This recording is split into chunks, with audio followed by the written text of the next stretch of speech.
শুনাবলৈ লৈছোঁ।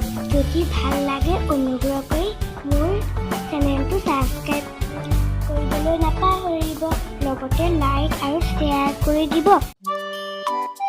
আজি ক'বলৈ লোৱা সাধুটো হৈছে পৰুৱা আৰু ফৰিং। অতি শীতল এটি ৰাতিপুৱা। সেইদিনা ৰাতিপুৱা আছিল অতি আমনিদায়ক। পৰুৱা এটাই একো কাম বন বিচাৰি নাপায়। তাই ভঁৰাল ঘৰৰ মুখতে এখন আসন পাৰি লৈ জুপুকা মাৰি বহি আছিল। কিনকিনীয়া বৰষুণ দি আছিল বাবে সি বাহিৰলৈ যাবৰ মন কৰা নাছিল।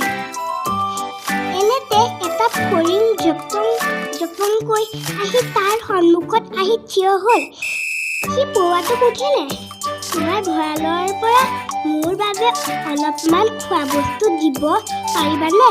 আজি আমাৰ ঘৰত খাবলৈ ফুটকন এটিও নাই। পৰুৱাটোৱে তাক সুধিলে, কিয় তুমি শীতকালত খাবলৈ বুলি ভঁৰালত একো গোটাই নথলা নেকি?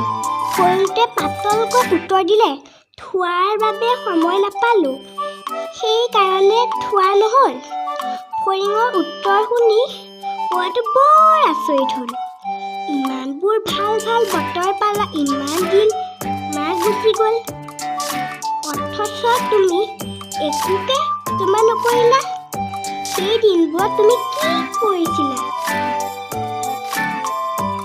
তেতিয়ানো তুমি কি কামত ইমান ব্যস্ত আছিলা যে অলপ জৰি নাপালা?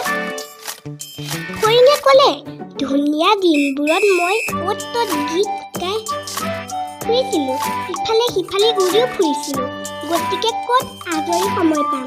পৰুৱাই খঙে মূৰৰ চুলি আগ পালেগৈ।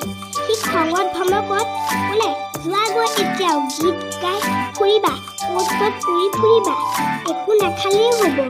এই বুলি কৈ পৰুৱাই ফৰিঙক বাহিৰতে এৰি থৈ ভঁৰাল ঘৰৰ দুৱাৰখন ভিতৰৰ পৰা জপাই দি সোমাই থাকিল। আমি সাধুটোৰ পৰা শিকিলোঁ যে সময়ৰ কাম সময়ত কৰে, যিজনে ধনে ধনে ধনী হয় সিজন।